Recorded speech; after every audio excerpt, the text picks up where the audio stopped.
Hello students, आज इस video में हम करने जा रहे हैं स्रोत आधारित प्रश्नों की एक सीरीज और उसका पार्ट 1 हम आपके पास लेके आए हैं।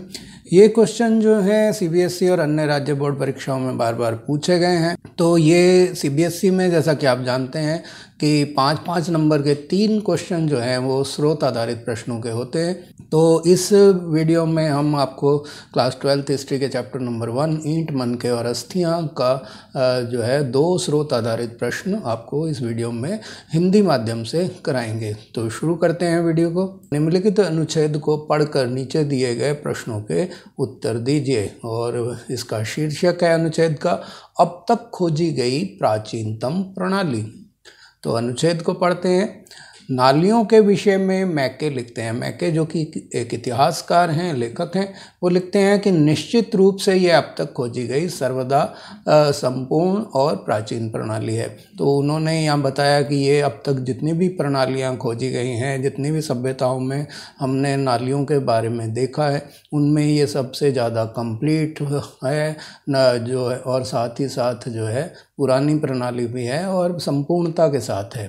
हर आवास को गली की, हर आवास का मतलब घर को, गली की नालियों से जोड़ा गया है और मुख्य नाले जो हैं वो गारे में जमाई गई ईंटों से ढके गए हैं। यानी कि जो मुख्य नाला था उसको गारे के साथ, जैसे कि आप जानते हैं मिट्टी, चिकनी मिट्टी के गारे से पहले चिनाई की जाती थी, तो उनसे ईंटों को वहाँ पे जमा कर ढका गया है नालों को, ताकि उनमें जो है गंदगी ना गिर सके और उन्हें इस प्रकार से लगाया गया है कि सफाई के लिए आसानी से हटाया भी जा सके। कुछ स्थानों पर ढकने के लिए चूना पत्थर की पट्टिकाओं का प्रयोग किया गया था।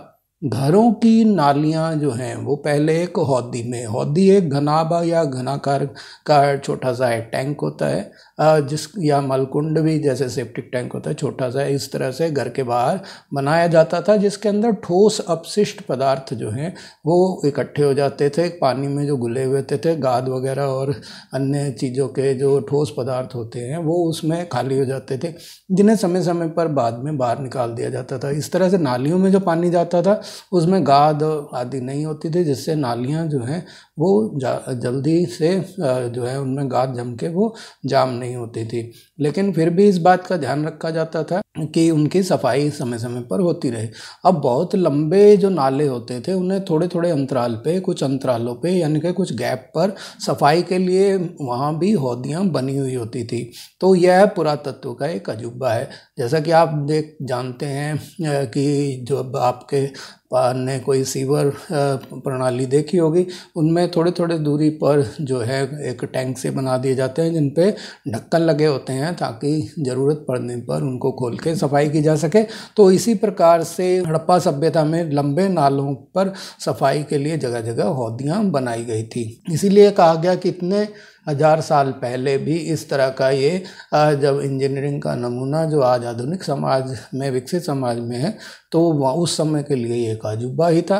और मलबे जो हैं मुख्यतः रेत के छोटे छोटे ढेर सामान्यतः निकासी के नालों के अगल बगल पड़े मिले हैं। यानी कि जो कई बार नाले में कोई सफाई करते हैं तो गाद जो निकलती थी वो वहीं डाल दी जाती थी, जो कि ज़रूरी नहीं है कि समय समय पर हटाई जाती हो। तो जो यह दर्शाता है कि नालियों की सफाई के बाद कचरे को हमेशा हटाया नहीं जाता था।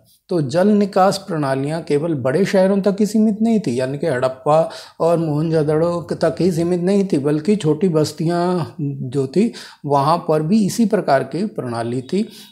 ये जो है छोटी बस्तियों में भी मिली थी। जो लोथल जो है, जो गुजरात में है, जहाँ बंदरगाह मिला है, तो उस लोथल में आवासों का निर्माण तो बेशक कच्ची ईंटों से किया गया था, लेकिन नालियाँ जो हैं वो पक्की ईंटों से बनाई गई थी, जैसा कि मोहनजोदड़ो और हड़प्पा में थी। तो इस तरह से नालियाँ में हमको बनाने में एक रूप की समानता पूरे बस्तियों में मिलती है, चाहे वो बस्तियाँ छोटी हों या बड़ी हों।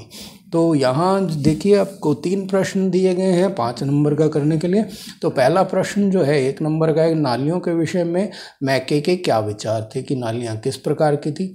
तो ये 1 नंबर का प्रश्न है। और मोहनजोदड़ो की गृह स्थापत्य कला कैसी थी, तो ये 2 अंक का प्रश्न है। और हड़प्पा सभ्यता की जल निकास प्रणाली किस प्रकार की थी, ये भी 2 अंक का प्रश्न है। अगर आप इसमें एक आधा प्रश्न चेंज होता है तो उसमें ये भी पूछा जा सकता है, ये लास्ट वाली 3 जो लाइनें हैं, ये जल निकास प्रणाली केवल बड़े शहरों तक ही सीमित नहीं थी, आप इसे कैसे बताएंगे, तो उसके लिए आपको यहाँ से लेके यहाँ तक के को अपने शब्दों में प्रयोग करके इसका उत्तर लिखना है। अब यहाँ जैसे नालियों के विषय में मैके ने जो लिखा है वो आप देख रहे हैं कि यहाँ पर इन्होंने लिखा है, ये जो आप यहाँ से लेके यहाँ तक देख रहे हैं कि निश्चित रूप से ये अब तक खोजी गई सर्वदा संपूर्ण प्राचीन प्रणाली है, ये मैके ने लिखा है। तो इसी को हम प्रश्न के उत्तर में लिखेंगे।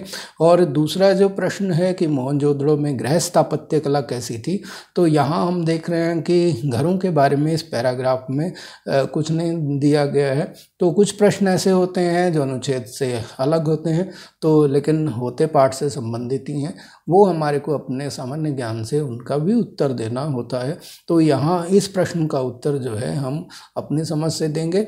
और हड़प्पा सभ्यता की जल निकास प्रणाली किस प्रकार की थी, तो ये तो इसमें काफ़ी डिटेल से दिया गया है। तो उसमें जैसे ये है कि घरों की नालियों से ये जो है यहाँ से लेके और आप इसको यहाँ तक लिख सकते हैं, ये हौदियाँ बनाई गई थी। तो इस तरह से आप इनको घरों की नालियों से हौदियाँ बनाई गई थी यहाँ तक अपने शब्दों में पिरोकर इसके उत्तर लिख सकते हैं। आइए इन प्रश्नों के उत्तर लिखते हैं।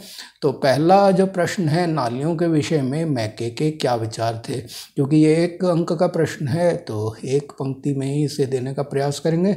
तो आइए उत्तर लिखते हैं। तो मैके के अनुसार हड़प्पा सभ्यता की जल निकासी व्यवस्था अब तक खोजी गई सर्वथा संपूर्ण और प्राचीन प्रणाली थी।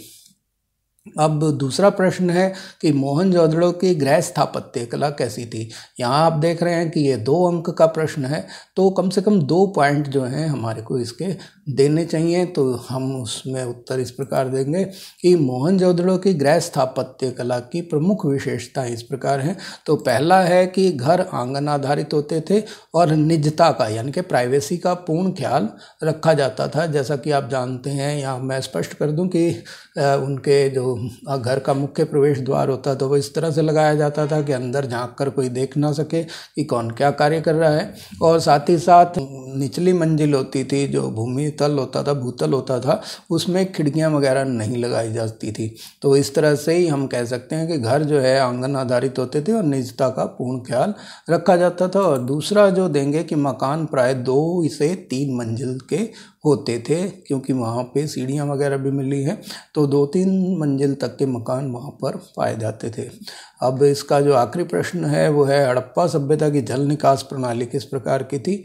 ये भी 2 अंक का प्रश्न है। तो इसको हम जो है इस प्रकार लिखेंगे कि घरों का पानी पहले एक हौदी या मलकुंड में जाता था, जहाँ ठोस अपशिष्ट एकत्र हो जाते थे। फिर शेष पानी गलियों के किनारे बनी नालियों में जाता था, जो कि एक इस प्रकार ईंटों या चूना पत्थर की सिल्लियों से ढकी रहती थी, जिनको सफाई के लिए हटाया जा सके। नालियाँ मुख्य नाले से जुड़ी होती थी। तो इस प्रकार से ये पहला अनुच्छेद समाप्त हुआ। अब अगले अनुच्छेद पे आते हैं। निम्नलिखित अनुच्छेद को पढ़कर नीचे दिए गए प्रश्नों के उत्तर दीजिए। पुरावस्तुओं की पहचान कैसे की जाती है। पुरावस्तुओं का मतलब होता है वो प्राचीन वस्तुएं जो खुदाई में निकाली गई हैं। तो भोजन तैयार करने की प्रक्रिया में अनाज पीसने के यंत्र तथा उन्हें आपस में मिलाने, मिश्रण करने तथा पकाने के लिए बर्तनों की आवश्यकता थी। जैसा कि आप जानते हैं कि खाना बनाने के लिए बर्तनों की ज़रूरत होती है, तो इन सभी को पत्थर, धातु या मिट्टी से बनाया जाता था। यहाँ एक महत्वपूर्ण हड़प्पा स्थल मोहनजोदड़ो पर सबसे आरंभिक रिपोर्ट में से कुछ एक उद्धरण दिए जा रहे हैं। तो अवतल चक्कियों की बात हो रही है, तो अवतल चक्कियाँ बड़ी संख्या में मिली हैं और ऐसा प्रतीत होता है कि अनाज पीसने के लिए प्रयुक्त ये एकमात्र साधन थी, यानी कि इनका एकमात्र तरीका ऐसा ही है क्योंकि अनाज पीसने के लिए और कोई बर्तन नहीं मिला है, तो इससे अंदाज़ा लगाया जाता है कि ये एकमात्र तरीका था जिनसे वो लोग जो है अनाज पीसा करते थे। साधारणतः ये चक्कियाँ स्थूलतः कठोर, ककरीले, अग्निज अथवा बलुआ पत्थर से निर्मित थी और आमतौर पर इनसे अत्यधिक प्रयोग के संकेत मिलते हैं, यानी कि इनको काफ़ी बड़ी मात्रा में प्रयोग किया जाता था क्योंकि ये काफ़ी संख्या में मिली हैं। चूँकि इन चक्कियों के तल सामान्यतः उत्तल होते थे, उत्तल का मतलब होता है कि गोलाई लिए हुए होते थे, तो इसीलिए उत्तल होने की वजह से निश्चित रूप से ये ज़मीन में या मिट्टी में खड़ी नहीं हो सकती थी सीधी, इसीलिए उनको जमा कर रखना पड़ता था और उसे जमाने के लिए ताकि वो हिले ना, उसे जो है मिट्टी से रोका जाता था ताकि वो हिल ना सकें।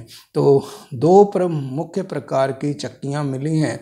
एक वे हैं जिन पर एक दूसरा छोटा पत्थर आगे पीछे चलाया जाता था, जैसे कि सिलबट्टा होता है जिस पे चटनी वगैरह पीसते हैं, तो इसका निचला पत्थर जो है वो खोखला हो जाता था, पत्थर के चलाने से वो घिस जाता था तो खोखला हो जाता था। इन दूसरे प्रकार के पत्थरों को हमारे श्रमिकों ने, यानी कि लेखक कह रहा है कि हम उनके जो श्रमिक थे उनके द्वारा सालन पत्थर, यानी कि सालन का मतलब होता है सब्जी बनाना, तरी बनाने वाला पत्थर या चटनी पीसने वाला पत्थर कहा उन्होंने, का नाम दिया गया। और हमारे बावर्ची का मतलब होता है रसोइया, तो रसोइये ने एक वही पत्थर जो है रसोई में प्रयोग के लिए संग्रहालय यानी कि म्यूज़ियम से उधार मांगा है, यानी कि वो चाहता था कि भोजन बनाने के लिए अंग्रेज अफसर के अर्नेस्ट मैके के, तो उन्होंने उस बावर्ची ने वहाँ से म्यूज़ियम से मांगा ताकि साहब के लिए सालन तैयार किया जा सके। तो अर्नेस्ट मैके फर्दर एग्जीबिशंस एट मोहनजोदड़ो 1937 से ये जो अनुच्छेद है वो उद्धृत किया गया है। अब इस पर आधारित प्रश्न देखते हैं। तो पहला प्रश्न है अवतल चक्कियों की दो विशेषताएं लिखिए। तो ये 2 अंक का प्रश्न है, तो 2 विशेषताएं आपको देनी पड़ेंगी। तो आइए यहाँ पर प्रश्नों में इनको ढूंढते हैं, इस अनुच्छेद में ये कहाँ मिल सकते हैं।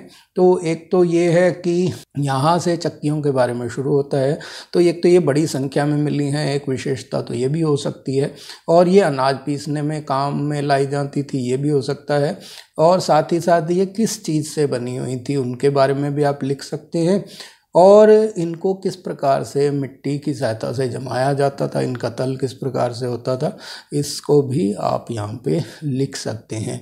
तो ये 4 पॉइंट जैसे डिस्कस किए, इनमें से किन्हीं 2 को, क्योंकि 2 नंबर का प्रश्न है तो कम से कम 2 जो हैं विशेषताएं आपको लिखनी है। चक्कियाँ जो हैं कौन कौन से पत्थरों से निर्मित की जाती थी, तो यहाँ पर लिखा गया है कि ये चक्कियाँ जो हैं स्थूलतः कठोर, ककरीले, अग्निज अथवा बलुआ पत्थरों से निर्मित थी। तो इनको अपने शब्दों में इसी को लिखना है। तो ये 1 अंक का प्रश्न है, इसलिए एक पंक्ति में आ जाएगा। इतिहासकारों के लिए हड़प्पाई बर्तनों के महत्व को स्पष्ट कीजिए। तो यहाँ पे बर्तनों का महत्व तो इस अनुच्छेद में स्पष्ट रूप से नहीं दिया गया है, इसीलिए अपने शब्दों में से, अपने सामान्य ज्ञान से हम देने का प्रयास करेंगे। आइए देखते हैं इन प्रश्नों के उत्तर। तो अवतल चक्कियों की बड़ी विशेषताएं लिखिए। तो अवतल चक्कियाँ जो हैं बड़ी संख्या में मिली हैं, और ये चक्कियाँ जो हैं अनाज पीसने के काम में लाई जाती थी। ये 2 विशेषताएं हम यहाँ पे लिख देंगे, तो इस तरह से 2 अंक का उत्तर तैयार हो जाता है।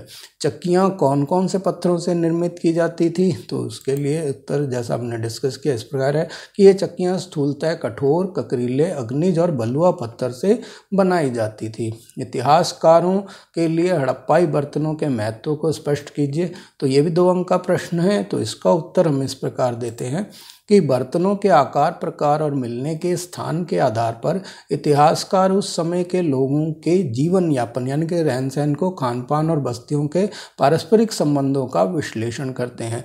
बर्तनों की सहायता से लोगों की आर्थिक स्थिति का भी अंदाजा लगाया जा सकता है। तो इसी प्रकार के अपने शब्दों में हम इसका उत्तर दे सकते हैं।